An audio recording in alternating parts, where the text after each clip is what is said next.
Halo Halo Sobat Sobat Bisnis. Bisnis. Sebelum kita mulai podcast pada hari ini, izin memperkenalkan diri karena ada pepatah mengatakan tak kenal maka tak sayang. Saya Afika Kayulinda dengan NPM 25220031 dengan rekan Saya Aldi Riansa dengan NPM 25220017. Dengan saya Denti Aprilia dengan NPM 25220039. Dan dengan saya Deladria Nisa dengan NPM 25220038. Oke, selamat datang kembali di Ngobrol Bisnis Asik. Hari ini kita bakal bahas topik yang super penting, tapi sering banget dilupain, yaitu soal segmentasi pasar dan cara nentuin target pasar. Kan banyak pembisnis pemula tuh mikir produknya bagus, pasti banyak orang yang bakal beli gitu kan. Jangan salah, justru semakin kita ngejar banyak orang, yang ada produk kita nggak ada yang kebeli loh. Nah, untuk bahas tuntas masalah ini, kita bakalan berbincang santai dengan tamu kita pada hari ini. Di sini ada Denti dan Dela yang akan menjawab semua pertanyaan dari kita. Oke, pertama-tama aku mau tanya dong, apa sih segmentasi pasar dan kenapa kita harus ribet-ribet bagi-bagi pasar? Oke, jadi gini Kak, segmentasi itu gampangnya ibarat kita lagi cari tempat ngobrol yang pas nih. Jadi kita membagi pasar yang luas itu jadi kelompok-kelompok kecil yang punya kebutuhan atau sifat yang mirip.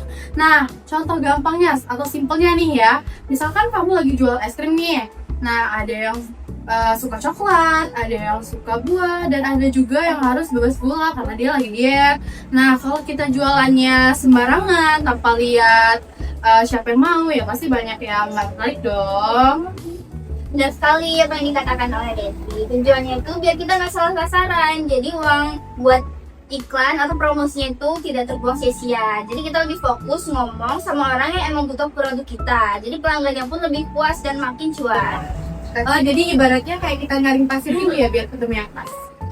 Jadi sebenarnya tuh ada nggak sih cara-caranya atau tahap-tahapnya? Oh, ada dong, ada 5 leveling umumnya. Yang pertama itu ada pemesanan massal, jual ke semua orang tanpa pandang bulu. Contohnya nih, misalnya air mineral kan, air mineral itu pasti banyak yang butuh dong. Nah, yang kedua itu ada segmentasi, bagi jadi beberapa grup. Contohnya tuh sabun mandi, ada yang buat dewasa dan ada juga untuk anak-anak. Nah, yang ketiga ada niche atau spesifik, fokus banget ke yang kecil-kecil tapi spesifik, misalnya jual aksesoris cuma buat motor metik atau jualan kue lebaran cuma mau di waktu lebaran aja. Oke, yang keempat ada individual, contohnya itu custom atau pesan perorangan nih. Contohnya yaitu jasa desain baju atau foto pre-wedding yang sesuai dengan request. Nah, yang terakhir itu ada lokal, fokus ke selera daerah sekitar. Contohnya ketika kita membuka warung dan kita menjual makanan ya khas daerah disitulah. Nah, itu tadi tingkat-tingkatannya. Jadi teman-teman bisa pilih mau main di level mana. Kalau masih baru mulai, biasanya enaknya di level segmentasi. Kalau lokal atau lokal dulu biar nggak terlalu berat. Oke, jadi kalau membagi-bagi pasar itu lihatnya dari apa sih? Apa cuma lihat dari dompetnya yang tebal apa enggak? Enggak juga dong, ada 4 patokan utamanya. Yang pertama itu geografis. Lihat dari lokasi dan cuacanya. Misalnya di Bandar Lampung ini kan hujan, jadi yang laris itu ya otomatis payung dan jas hujan. Nah, yang kedua itu demografis. Ini soal data diri kayak umur, jenis kelamin, pekerjaan, penghasilan. Nah, mainan targetnya itu anak-anak, tas kantor ya karyawan, kayak anak sekolah gitu. Nah, yang ketiga itu soal gaya hidup dan hobi. Orang yang hobinya olahraga pasti belinya produk fitness. Terus yang suka estetik pasti beli barang yang desainnya bagus. Nah, yang terakhir itu perilaku. Ini soal alasannya. Jadi ada yang beli kopi biar melek. Terus ada yang beli kopi juga buat gaya-gayaan. Ada juga yang emang setia banget sama satu merek. Oke, terus kalau kasusnya bukan jualan ke orang pribadi tapi lebih ke kantor atau perusahaan, itu bedanya apa sih? Beda banget dong aturannya. Kalau untuk perusahaan B2B atau bisnis ke bisnis, dasarnya begini. Ukuran dan jenis usahanya itu fokus ke industri apa, besar atau kecilnya. Misalnya kita jual kertas nih, ya targetnya percetakan atau orang-orang kantor dong. Nah, yang kedua itu cara kerjanya, lihat teknologi apa yang dipakai. Kalau mereka sistemnya sudah canggih, ya produk kita juga harusnya bisa nyambung dong. Nah, yang ketiga itu cara beli. Perusahaan kan biasanya belinya banyak dan rutin nih, jadi kita biasanya kasih diskon atau bisa nego harga lah ya. Nah, dan yang terakhir itu ada misalnya mereka ada kebutuhan mendesak nih, ya kita juga harus siap nyiapin barang karena ada proyek yang mendadak. Nah, gitu. Nah ini kuncinya, setelah dibagi-bagi, terus gimana cara milih yang mana yang jadi target utama kita? Jangan masalah pilih. Nah, ini yang pertama itu besar dan potensinya. Itu segmennya cukup banyak, nggak cuma orangnya. Kalau cuma 2 orang ya percuma, harus ada potensi untungnya. Yang kedua itu kemampuan kita sanggup nggak melayaninya. Kalau pesaingnya besar banget dan kita masih kecil, mending cari jalan lain aja yang lebih aman. Nah, yang ketiga itu cocok nggak sama visi kita. Misal tujuan kita bikin produk yang murah biaya. Jadi jangan maksain target orang kaya mau beli barang mewah. Terus yang terakhir itu untungnya dapat apa?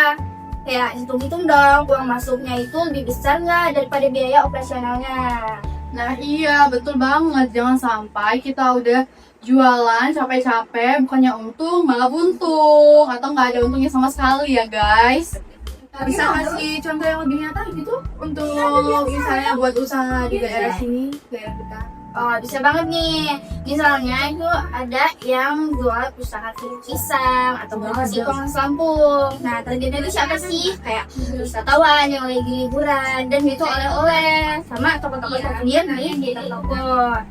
Nah, yang kedua itu kenapa mereka? Karena mereka emang nyari makanan khas daerah sini. Nah, kayak gimana promosinya? Itu fokus di tempat wisata atau jalan-jalan utama yang banyak dilewati orang. Jadi nggak usah ikut-ikutan bersaing sama jual barang impor atau yang aneh-aneh. Kita juga punya keunikan masing-masing. Oh gitu. Iya. Boleh dong kasih pesan singkat buat teman-teman yang lagi merintis bisnis nih. Oke, guys, pesan saya jangan takut buat spesifik, mulai aja dulu, nggak perlu yang rumit-rumit, fokus dulu ke 1 atau 2 target pasar biar kualitasnya tetap terjaga. Dan ingat, kebutuhan orang itu bisa berubah-ubah loh. Jadi rajin-rajin cek situasi pasar ya. Sesuaikan produknya kalau perlu. Semoga usahanya makin maju dan sukses selalu. Wah, seru banget ya pembicaraan kita pada hari ini. Terima kasih untuk Della dan Denti yang udah menjawab semua pertanyaan dari kita. Dan untuk para pendengar setia kita, kalau ada cerita atau pengalaman soal target pasar, tulis di kolom komentar ya. Jangan lupa like, komen, dan subscribe agar kita semakin semangat bikin kontennya. Sampai jumpa di episode selanjutnya. Tetap semangat berbisnis. Bye-bye.